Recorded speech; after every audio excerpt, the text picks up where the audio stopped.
Welcome to One Life, the podcast where we embrace the journey of living fully and intentionally in every area of life. My name is Matt Farnham, and while I don't have it all figured out, I'm walking this journey with you, convinced we don't have to choose between a thriving career and thriving relationships, health, and purpose. This isn't about perfection, it's about progress. And together we'll explore how to create work-life harmony, reject the lies of comparison, steward our gifts, and embrace the life God desires for all of us. Welcome to One Life. Well, welcome back to the One Life podcast. Again, thank you for listening and being part of our One Life community. We have an amazing conversation in store for you today. The title of this episode is How AI Can 10x Your Productivity and Expand Your Freedom. We know that AI is changing everything. Entrepreneurs everywhere are asking how to scale faster, produce more, and stay ahead. But I think there's a deeper question underneath all of this. If AI can dramatically increase your productivity, what will you do with the time it gives back? Leverage is neutral, but technology doesn't decide your priorities, it just amplifies them. If your life is aligned, AI can become a powerful tool to build margin, protect your family, and fund your mission. Today's guest, Derek Caldwell, is leveraging AI at a very high level, the equivalent of roughly 250 working hours a week inside his business. But more compelling than the scale, we want to lean into what to do with that margin. So to formally introduce my friend, Derek Caldwell is a real estate team leader, entrepreneur, and AI innovator based in Northern Kentucky and Cincinnati. As co-leader of the Caldwell Group, he builds high-performance agents, sharpens operations, and delivers exceptional client experiences rooted in strong core values. He combines real estate expertise with advanced automation and AI-driven systems to scale impact across multiple ventures. Beyond business, Derek is deeply invested in his family, grounding his ambition in faith, leadership at home, and a commitment to building a meaningful legacy. So Derek, thanks for being here, bro. So glad you're here. Awesome, man. I'm so excited to be here. I've seen the episodes, and when you reached out, was like, hey, let's get you on the podcast. I was honored. So I'm super excited for the conversation today.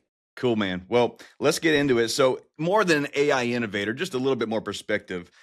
Derek's a husband of 12 years. His amazing wife, Bailey, I had a chance to meet her. Father of two daughters, ages 8 and 4.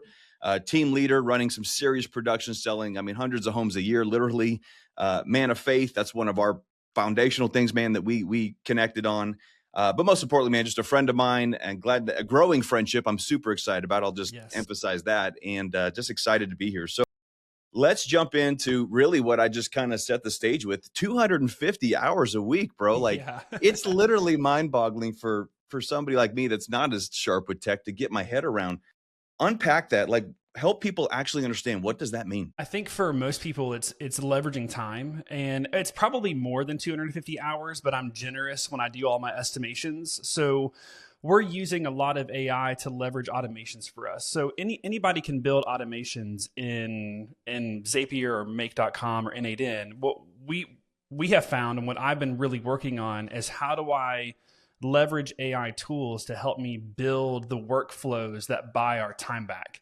And it starts with the most time-sucking things that happen in our business. Like if I get asked by an agent or our admin team to do something more than a couple of times, I always go to, how do I make this more automated? Or how can I leverage AI to take this job for me so I don't have to do it anymore? And instead of most people do is they hire VAs. And we just didn't want to do that. We love our small, ninja admin team. And so we just started outsourcing everything to AI. And it probably does more than 250 a week, because I'm giving it if an agent were to go and do these 3 actions, that might take 2 minutes. It's probably a little bit longer than that. But the way that we add it all up is every single time those automations and AI workflows run, it's accumulating time, and it tells me exactly how much time we've saved over the past week.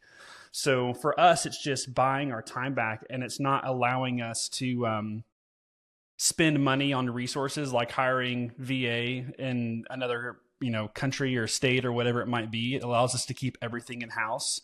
And then we get to control our workflow and how we interact with our clients. So it's been a really powerful year for us. All this has probably gone on over the past 12 months, which is crazy. Wow. Yeah, it's changing so fast. And is it Dan Martell that wrote the book, Buy Back Your Time? He's going to have to rewrite that book. Yeah, no, for real. It's changing. And I say 250 hours. I would imagine that number's growing rapidly because you're continuing to just bolt on this to that. And it was funny yesterday. I was talking about you to my client care team here and talking about how you've leveraged in the 250 hours and so forth. And the question that my chief of staff asked was, well, like, it's always changing. So I said, I bet you Derek's even built it to like continue to fix itself and learn from itself. It does. Like in the early iteration stages, all of the AI workflows and AI agents and automations were very linear. So something would happen. And if anyone's familiar with workflow, when a breaking point happens, it stops. And you have to go in and figure out why it stops. Well, now since AI has become more autonomous and the whole theme over the past, I don't know, 6 months is AI agents and like having autonomous AI make decisions and be able to act on those decisions and do things more autonomously, we figured out a way to leverage that into our workflow. And now when something breaks, I'm not fixing it.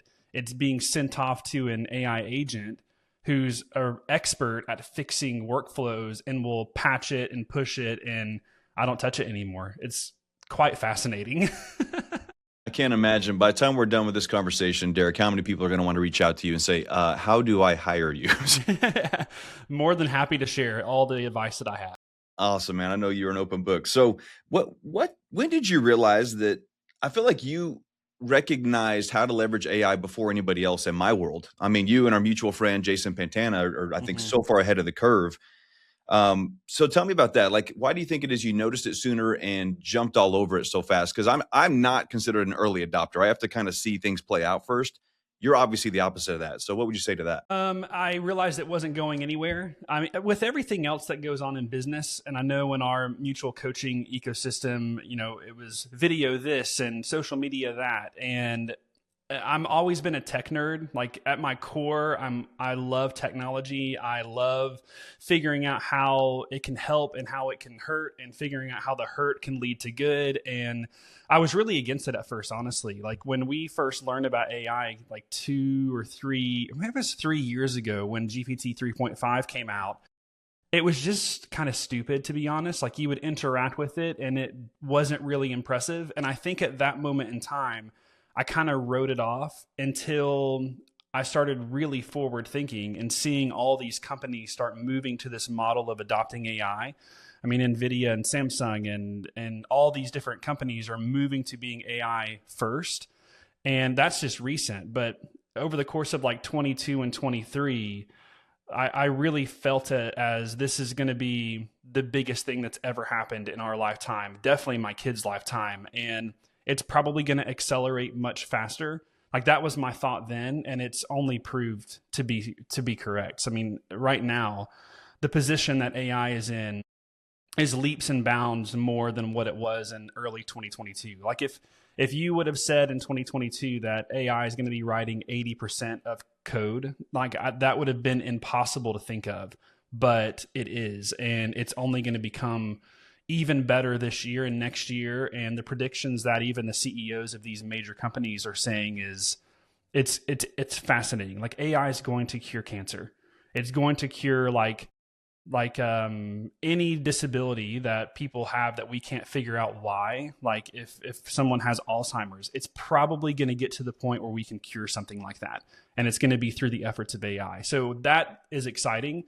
And our crowd that we like run in with the real estate, it's like, how do I use AI to write an email? And I'm looking at it as AI is going to be the catalyst of like extending life. And it's going to be the catalyst of curing like diseases that haven't been able to be cured before. And so we're just mostly concerned about how do I make this person not upset when I respond back to them? But it's going to do so much more. What's wild, man, is I think I spend a lot of my time in the day thinking about the fear of falling behind in AI and getting left in the dust, where you're the one who's showing up every morning thinking, but nobody else is thinking, how can I use this a different way in my business? And, we've heard it said that AI is not going to put us out of business, but somebody who knows how to leverage it and deploy it will. So It's real, man. It's not going away. And for our kids, and it's going to change everything. It's super exciting. I wasn't planning on asking you this, but what would you say to like not losing the human element or humanizing the exceptional when we can automate everything else, what would you say to the human element that's needed right now? We have creativity. I mean, that's one thing that AI definitely has now, since it can be autonomous, is being creative on figuring out what might be the next best solution to think about. But ultimately, and I think this goes back to just creation. Like, God's given us this unique ability to be creative. We all have the ability to think of a solution that somebody has probably not thought of before. Like, it's what makes us super unique. And I think being able to take AI and look at it as not a replacement, but an enhancement, and say, I have this idea, this creative thought that's been bestowed upon me. Now, how do I explain that and get feedback from either ChatGPT or Claude or somebody to help me put that into action? Because a lot of times it's the unknown that leads us to not doing anything. But I think the encouragement, or like AI can say, these are the next steps that I would take to make that become a reality, then it allows our creativity to go. So I think for a lot, it's I wouldn't pass all your decision making and creativity and everything onto AI. It's bolt AI into your processes on helping you advance and create more, because that's what we were called to do. Like, we were called to be a creative being. And so that's where I think most people have a disconnect, is they try to have AI do everything and not enhance what they already are doing. You know, what's cool is we were on a call together yesterday for a group called Rooted. I've mentioned on the podcast before that I lead. It's a faith-based community. It's kind of the faith foundations, if you will, of the whole One Life concept. Man, I wish we would have had this conversation before. The creation mandate yesterday. That's, man, I know. such a good connection. Yeah, you're probably sitting there thinking about this as we were talking about that. I was. So I want to briefly touch on coaching. I know you don't coach agents across the country currently, but you did for a season. Yes. Coaching at a high level. I'm curious, now that you're primarily building your team, I know you're really focused on developing your agents and helping others with AI across the country. What's different about building internally versus advising externally? Ooh. We actually had a big shift in the way that our team thought about this, because I kind of had a crossroads when I was coaching and when I decided to step away and really focus on the team. We've always been, and I've always been a competitive person, and you're the same way. Like, I don't like to lose. I like to be the best at all that I give my efforts to. I think that's what we are meant to do. But I think chasing after, like, for us, we've always been the number 2 team in Northern Kentucky. It drives me nuts that we're the second place. Last year, maybe it was the year before, I really stepped back and said, is that really all that this is worth? Like, is this really what business is worth, is chasing after this number 1 spot? And we decided, my mom and I, we run our team together. We decided, no, it's not the end all be all of our team. And we did this shift for our team. And we said, we have our mission statement. Like, our mission statement for our team was very external. Like, when our clients interface with us, what's our mission statement to them? And 2 years ago, we decided to do an internal mission statement too. So we have an external, this is how we face to our clients, but then we have an internal mission statement that is directly agent facing and business facing. And it is all about, like, bringing in an agent, making them, like, feel like this is home. And our biggest job for an agent is being able to serve them and make it so that they can grow and build a business. And if we can do that, then business to me is like the best thing in the world. So instead of chasing the number 1 vanity, we're chasing after, are we implementing our internal mission statement to bring in agents and help them create a business they wouldn't otherwise be able to create on their own? Seeing, like, waitresses that are on our team go from making nothing, serving tables, to being able to provide, like, immensely for their family. Like, that brings so much joy. And so now we judge the business based off our new mission statements instead of just trying to chase after number 1. And so that's been a huge momentum swing. And that came out of stepping back from coaching, because I really wanted to focus on the team. And to focus on the team, it means I had to focus on the individual. And so we really went in on, like, how do we make our agents' lives just so much better? And that has been a game changer for us. We're still number 2. So we're still chasing it. But now, like, if we fall or rise, like, as long as we're meeting our core mission and values for our team, then it's all good. Hey, man, you're number 1 in the hearts of your team and your clients. That's what matters, right? That's all that matters. Yes. So when it comes to, because you're also very involved in helping agents, team leaders, business owners across country understand, implement AI, what separates operators who implement from Mm. operators who just consume information? Like, Ooh. I hate to be vulnerable and admit that I consume a lot of information, but man, I do not execute it well. I guess, what's the gap I'm missing, or what are you seeing as that differentiator between the ones that execute and the ones that just can't seem to push through that ceiling? Ooh, that's a really good question. I think it's reaction time. Like those, if we take an AI perspective, those who are operators that implement with AI tend to have really low reaction times because they realize that most things that we implement can be reversed. Like most of the things that we're doing with AI is not like life shattering, business breaking decisions. That's probably not an AI decision. That's like a God decision. Like if it's a life breaking, business breaking decision, we're not passing that to AI. But those that are not, where we can, maybe we're trying to figure out our ROI, our profit and loss, our whatever X fill in the blank is. I think those operators who are leveraging AI to give them direction and like, this is the questions you should be asking, this is how we should look at it, are just moving much quicker. And those that aren't leveraging the power of what AI can bring might make decisions a little bit longer. Like I could probably make a decision within seconds, and someone who's not using AI is constantly asking the same question in their mind over and over and over and over again. And AI has gotten incredibly smart. And I think this is the biggest disconnect. I think most people that aren't using AI, it's because they used a version of AI years ago and they don't pay for ChatGPT Plus or they don't pay for Claude, like the new models. And so when they interact with AI, they're always on the oldest models that are still available. Like I think right now it's ChatGPT 4. Well, ChatGPT 4 was released like 2 years ago. 2 years ago, ChatGPT is immensely different than the newest model that released last week. Like the intelligence has gotten so much wider. For example, 2 years ago, ChatGPT 4, it could do a task that a typical human could do that was maybe like 5 minutes long. That was the capacity that AI had back then. Now, with ChatGPT 5 and 5.2, it can do a task that a typical human could do over the course of like almost 10 hours. So just in 2 years, we went from 5 minutes to 2 hours. So I think the most people that aren't leveraging it are thinking of AI 2 years ago and they're using the free versions and they're not on the latest and greatest that are like immensely more.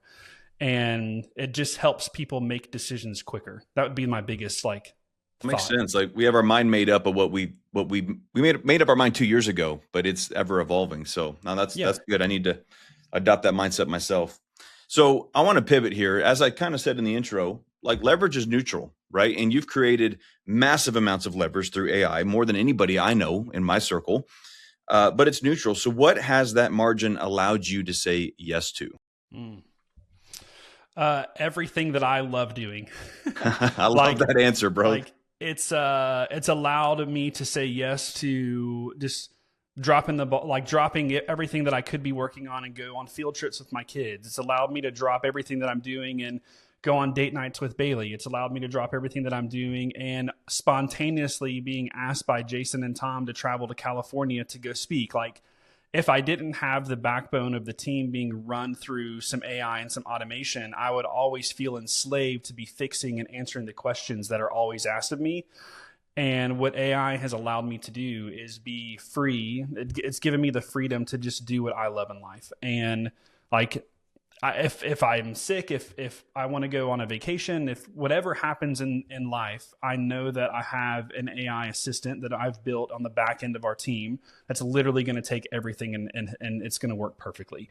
So And yeah. what's wild about that is, so one thing that we've grown a really good reputation for nationally is our client care team, our systems, our operations, but it's primarily driven by humans. And Mm-hmm. you know what I mean? But humans get sick. Life happens. And Yeah. what you've done is done very similar processes, but their AI doesn't get sick. They don't take a day off. Like, Yeah. I think it's a both and is the sweet spot. Because you Very still much have so. the human element, right? Those client care touches and all that, but Man, it is so cool. And so one thing I'm really passionate about is this idea of being present. And presence is, man, like if I have the biggest goal in my life is, presence, yes, but even more than that is availability. What would it Mm. look like to always be able to say yes when somebody needs something, you see an opportunity, those divine appointments. And I think that, man, you're really starting to open up that possibility. How has the idea of being present, truly present, like be where your feet are, or this idea of truly being available, how have you seen that shift for you specifically, that idea of being with your wife, with your kids, with your community, your church? What'd you say to that?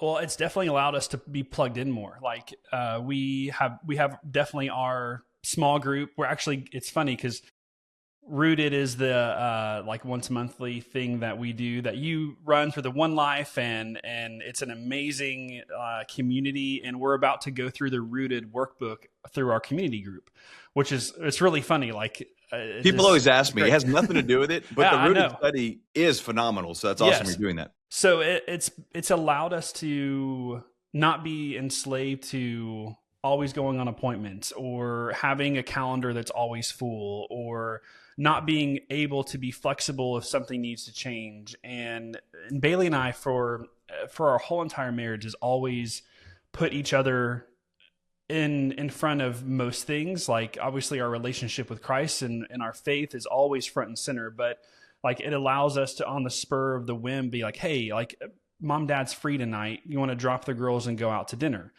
And that's always been really important to us, like the spontaneous, let's just go do something fun. And that's always been something that I cherish and will never want to give up. And so if I ever feel like business or life are getting in the way of that spontaneity, then that's where it's like, oh, I have to figure out how do I recapture that back. Because heavy in production, there would be weeks where I would be home just a couple of hours. Like sleeping, there's tons of time in sleeping, but like actual present time at home, there would be nothing. And I'm sure you're this way too. And when the grind was real, it was very hard. And I remember like the moments when my business started and I was really in the thick of it, like the question, like Bailey's always been super supportive, but you got to go out now and show a house, or you can't do that later, and always feeling like you were going to let the client down, was, it almost became more important than the relationship that I had with her. And so being able to flip that script and say, now everything's an appointment to me. If someone asks to do something and I'm busy, like date night with Bailey is an appointment. Hanging out with my kids is an appointment. And so I have no shame in saying, hey, I got an appointment that time. Can we do something maybe a little bit later? Mm-hmm. And it's just like AI's allowed me to feel like I have my time and my calendar under control now, Well, which is something I didn't have before. Yeah, and we'll talk about this in a moment, the marriage retreat that we had done, but we did an exercise about stepping away confidently. But for anybody, I mean, that's what you've built through AI, is the ability to step away confidently and have an abundance mindset, not a scarcity of like the world's going to fall apart if I'm not available physically for the next hour or two, right? So, yeah. No, that's cool, man. We're going to circle back to that in a moment, but I want to ask you about kind of lean the conversation into alignment at this point, life, business, marriage, all the things. You told me something the other day we spoke that, man, it fired me up. You said that your team is now supporting a missionary through your business. So walk us through how that decision happened and what's that look like? Yeah. So our admin team, actually, we sit down every other week and do a level 10 EOS meeting. And we all in one meeting just said, hey, we should support a local like charity mission partner. Like we need to do something good in the community, because we all have resources, and being able to give back and empower something very local is empowering for us to just want to do more. And so it was really amazing, because there's 5 or 6 of us on our admin team, including Diana and I. So we all took 2 weeks to kind of gather who would we want to support, or who do we want to make a difference with. And like 3 of the 6 came back with the same one, or the same recommendation out of the couple that we brought in. So we ended up partnering with a local partner. They're called Master Provisions here in Northern Kentucky. And what they do, they're faith-based. Our church actually helped. So they help support them, and some of our members are on the board there. And the actual creator of the charity was a member is a member of our church, and it's a faith-based food pantry, and they call it rescue. They rescue millions of pounds of food every single year. And what they do is they give that back locally. And so it's all to serve the underserved in Kentucky, Ohio, and Indiana. So there's a ton of every brokerage, what we found, has a way to give back. And even the brokerage we are with has a way to give back, but it's always either nationally or internationally. And we really wanted to make a difference locally.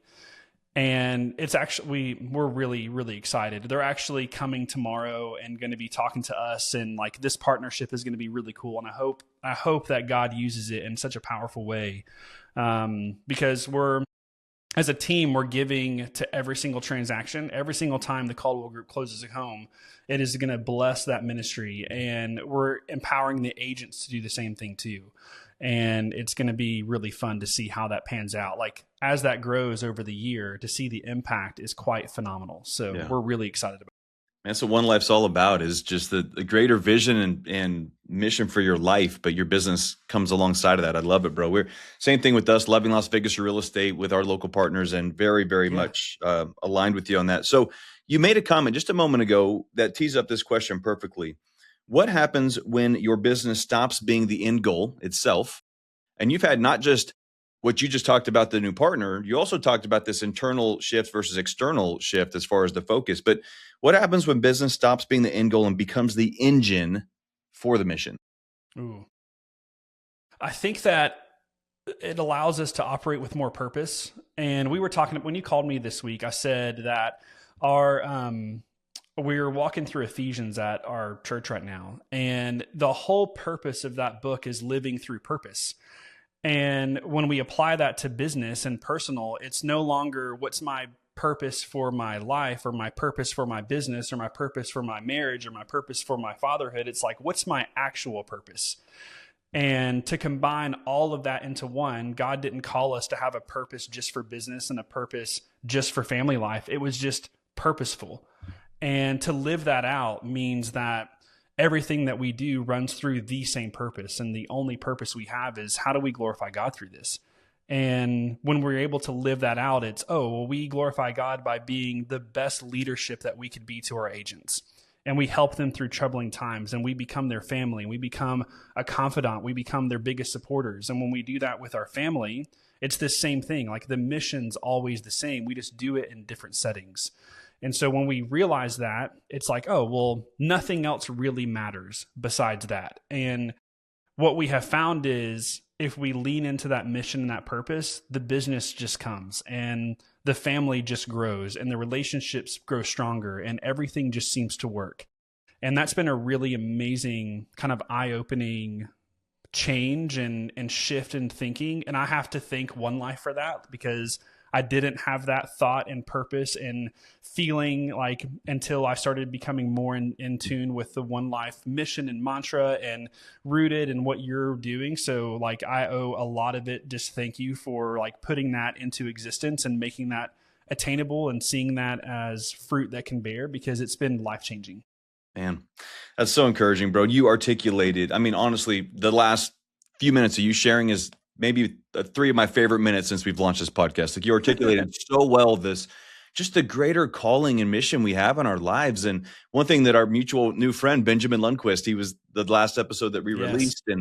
But one thing he says is, man, we all have calling and purpose, but our career cannot contain our calling. It's way beyond, but it should resonate and totally represent that calling, but it can't contain it. So I love how you just unpacked that for us. So let's talk about the retreat, something I'm super passionate about. Yes. But what was exciting to me about you and Bailey coming is, truthfully, we really designed it. The heartbeat I had originally was what would it look like to have high-performing realtors, driven realtors or entrepreneurs, and their spouses come, whether or not their spouse is in the business day to day, because I feel like that's more the majority. Now, the one that we just came out of, we had a lot more couples there that they are kind of connected, but that's what's cool about you and Bailey. Bailey's not. She's got her own career. That's very well, very driven. So I'm curious, her not being in the day-to-day, what made the retreat experience unique for you guys? Even though she's not in it day to day, she could probably sell a house better than I could. because she's been there through all the conversations. Yep. It's because I get judged hardcore now because I'll be on the phone and she's like, well, you should have asked this. And it's like, okay, coach. And so it's quite funny because I think that is true one life. Like, even though Bailey's not a real estate agent, she's not in the business, like, she knows the business and she knows like what it means to us and what it means for the family, what it means for the team. And she's able to give guidance and like say, hey, maybe you should think about this or present it this way. And so she's a nurse practitioner for the epilepsy team at Cincinnati Children's Hospital. I don't know that world, but what I try to do is support her through like the work that she's doing and asking questions on like, well, what does that research show? Or how is that going to help? Like, 'cause she went and presented this year, which I'm super proud of her for, and being able to help her like through the presentation and through her poster and just getting that all set up was a huge like blessing for me. So the retreat allowed us to just see, she got to see my world a little bit more because she's like, well, you and your mom get to go do everything together. You go to all the retreats together, all the conference together. So for me to come and I hear you talk about all of these amazing people and getting to meet them, was really, really wonderful for her. And even like seeing everybody that was at the retreat at the last conference that we went to, everybody asked, well, how's Bailey doing? And that was super impactful to me because I was able to call her and say, hey, everyone's asked about you. She said, I figured like I should be at that conference too. I was like, well, maybe next time. So it just allowed us to connect, and she got to see our world a little bit more. And I think for her being able to see it in a different setting where it's not business and marriage, it's all of it combined, and we're all moving towards just a healthier relationship, we really were impacted by the One Life retreat. And it's something that we will not miss any time it's put on, because it was very, I mean, it's nothing that we haven't really heard before, but it's just hearing it in a different lens or a different way of kind of processing it that makes you be intentional, because the whole retreat was very intentional. Like everything that you and Treasure did was like intentionally, how do we take the concepts and talk through it together, and what makes the most impact to us? Because we probably got something different than somebody else did. And I think that's super powerful. Yeah. No, thank you for that perspective. And sometimes it's interesting. I always think it's healthy to get out of your typical echo chamber. And what we try to create is you're out of your echo chamber, but you're still with other realtors and entrepreneurs, but out of the typical, let's sell more houses, roll up our sleeves, work twice as hard. It was a different perspective on that. And that's what we really tried to accomplish. So you also mentioned something to me. Obviously, you're in a family business. Your mom and folks have built an incredible business over many, many years. You've now come alongside them and a huge part of that business. And eventually you're going to, succession, going to probably run that whole thing. Yeah. What, any kind of takeaways, or what are you thinking about now as you start thinking about what that looks like for you in the months and years to come? Oh my gosh. I think about this all the time because it's something that I hold really close to me. Like, my mom has spent the last 22 years building a business to where it's at today. And it's the self-doubt that the enemy puts on your shoulder that makes you question, like, am I even worthy of like taking this to the next level?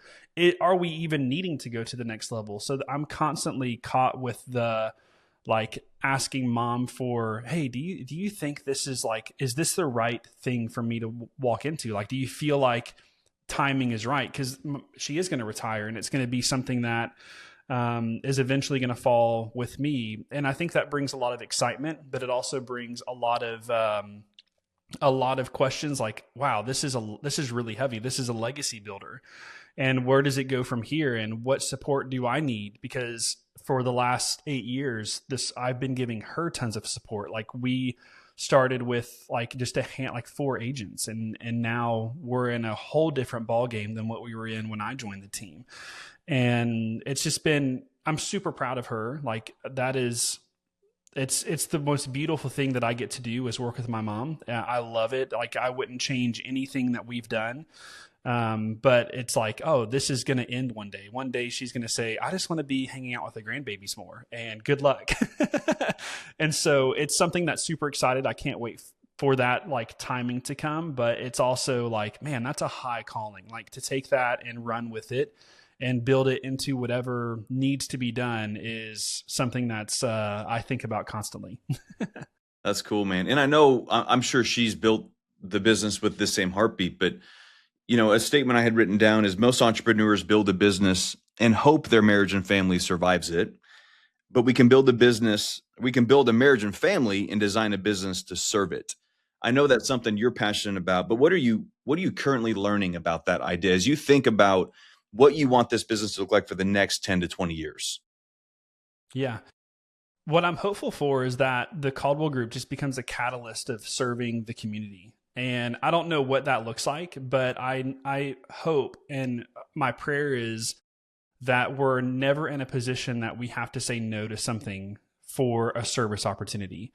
And I think we've been super fortunate to having a business that's been built on just focusing on making sure that our clients and the people that choose to work with us has just an unbelievable experience. I mean, that's why our tagline is love moving, because we want everyone to just end it's not an ending of the relationship. It's a beginning of this experience that they love where they're ending up, even through difficult times. So when we lean into that, the only outcome is positive. And I don't know what next year holds for us, but I'm just open-minded to the fact that it could change. It could be different. We could add more, and that's okay. Like, I just want to be in a position where we can just say yes to things and give back to the community, or do more events, or do things where it's making a difference in someone's life. Even if it's just one life, that is totally cool. Like, I'm so good with that. I love it, man. And when you're doing the right things, man, we already talked about the leverage and the ability to step away and say yes and be available. And you're definitely building a business to be able to do exactly what you just said. So, Derek, I know one thing we have in common is our faith in Jesus. I know that is your foundation. It's your anchor. We've talked about that. You've mentioned that here a time or two already in this conversation. Yeah. A question I have for you is your influence, whether you realize it or not. I know a lot of us on the outside do. Your influence is growing, and it's going to keep growing very fast because of the way that you are really leading our industry with deploying AI and kind of just changing the way business is done. How do you guard against ego or pride as you're building at the level you're building? And again, that's going to keep growing, man. So yeah, how do you guard against ego and pride in the midst of that? I think it really comes down to your core people that you're always consistently getting guidance from. I have when Bailey and I got married, we got married in Lexington, which is central Kentucky, and we spent a few years down there, eventually moved back home for me, which is northern Kentucky. And through that move, it's quite funny how God works, because we became friends in our core group here locally with guys that I went to high school with, but they were much older than me, and super wise individuals, like super godly men. And the friendships that we have and our wives have and our kids have are just like something that I would never be able to give up. Like, just last week, all of us went to one of our friends' son's basketball game, like 9, 10-year-old at the school. Like, that's something that community does together. And for me, my biggest, I think, growing moment was I need to surround myself with people who have the same mission, values. Like, we might be in different positions in our businesses or what we do as our quote unquote jobs, but we're always looking towards kingdom work. And then you pair that with an amazing business coach that will absolutely tell you, dude, you need to check yourself. And I know that my coach will absolutely do that. And I know the people that I surround myself with, the One Life crew, like you and others, I can lean onto you guys. So it's just putting yourself in positions with people that and I'm okay being told, my feelings don't get hurt very, very often. I'm okay hearing feedback. So it's just being with people that are going to always be looking out for you. If I could sum up what you just said in one word, what I'm hearing you say is alignment. You have alignment with who's coaching you, who's speaking life into you, who's holding you accountable, your team, your parents, right? Everything. So I just hear consistent alignment. Yeah, absolutely. So, hey, we're going to start to wrap this up. Last couple minutes here, but I want to talk about legacy and long game. You already referred to it, but man, when you think about your two little girls, I think 8 and 4 years old right now, right? Yep. So fast forward, they're 25 and 21 years old. What do you hope they say about dad? Like as they've watched you build and continue watching you build for the next, call it 15 or so years, what do you want them to say about dad? Oh my. I think the answer, it's going to be the same for both, but like my youngest is very adventurous and outgoing and like wants to be like outside and playing and all the stuff. My oldest is very art driven, like very creative. And so I hope that for them, when they look back on their childhood, it was just that dad was always ready to hang out and play. He was always willing to listen. He was always willing to give advice. He was always willing to see my perspective and where I was coming from. He was always sharing the gospel and being able to point me into a relationship with Jesus, and that he was always putting Bailey before us and always putting the relationship ahead of everything else. And at the end of the day, like, even though dad might not be perfect, dad was like what I could have asked for like me. And being able to like extend, one of the things that we started doing last year was purposeful trips with the kids, like, and making it so that we did it during Christmas time, not making it all about the gifts and Santa and all that stuff, but making it about like, we're going to experience life in this world together because it's finite. Like, yes, we're all going to end up in heaven one day, but to experience what God's created here on this earth is finite. We only have a certain small, very small timeline to experience that. And I don't want to experience that on the couch. I want to experience that like the way that it was supposed to be experienced. And so that's been something that we've committed to. And I hope that one day my girls, like, I want those memories to be so long lasting that they want to instill that into their family. And if that happens, like, my job was done real well. Amen, bro. That's beautifully said. And one thing I want to touch on that you said is, one thing you said you hope your girls see is how you always put Bailey first. And I just want to remind all our audience, guys, the greatest gift you give to your kids is a thriving relationship with your spouse. Really. I mean, they need to see that mom and dad are healthy. They're prioritizing each other. So don't feel guilty about date nights. Don't feel guilty about retreats without your kids. There's time to pour into them as well. But man, I love that you honor Bailey and put her first like that. It's beautiful, dude. So a little bit of a repetitive question, but I just want to ask you, because it ties to AI. So we talked about constant change, right? AI will keep accelerating the real estate industry. Business as we know it will continue to change. What would you say about yourself, but to anybody listening, in the midst of constant change, and we know it's only going to accelerate faster, what must never change? Your identity, like knowing who you are and what you were made for and what your purpose is can never change, because as soon as that happens, as soon as, let's say, AI changes that, you've now become a robot, and that should not happen. Like, AI is the biggest multiplier, but Jason would call it the force multiplier. And that's very true. But if we lose our identity and who we are and who we were made by, then nothing is, like, our purpose is gone. And that could easily happen. Like, I could definitely see 10 years from now, when there's robots walking around, that it would be really hard to remember what our purpose and our identity is. And so that's where I think it comes from, like a relationship with Christ, and always being like talking and being in prayer and being in conversation and not being afraid to share that with your family and moving them in that direction, because that's first and foremost the most important relationships that we have.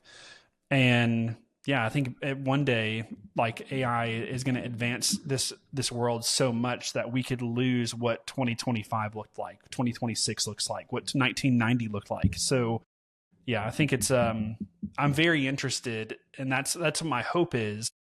But that's just a prayer that I have, that I'd never lose sight of who's the most important, what's the most important, and what we were made and put on this earth to do. And that is ultimately to glorify God in everything that we do and point everybody back to Him. And if we can do that, even with robots walking around, then man, we did something right. I almost didn't ask the question, and I'm so glad I did, bro. That was Yeah. perfect way to wrap up. And so my final question for you is a question I love to ask just about all the guests we've had. And it kind of ties back to this one life overarching hope and theme. And this is harmony, right? Is we're all striving for that. So for the entrepreneur listening, Derek, who feels already stretched thin between ambition and alignment and crushing at work, but crushing at home, all these things, and now this extra stress and pressure to learn AI because we feel like we're falling behind so fast. When the goal of all this is harmony, what's the Mhm. first step? What would you say to encourage our audience? Don't be disheartened. Like you're definitely not alone. There are, I would say, you're in the majority. Like the majority of people are feeling stressed because AI is the hottest topic literally that is happening right now. But I wouldn't ignore it. I think ignoring it is the worst thing you can do. So maybe it's starting with something super practical on just spending maybe 5 to 10 minutes a day just inside of some sort of platform where AI is in there, just interacting with it. Hey, these are my thoughts. Like, ask me questions about it. Help me be creative in thinking through this.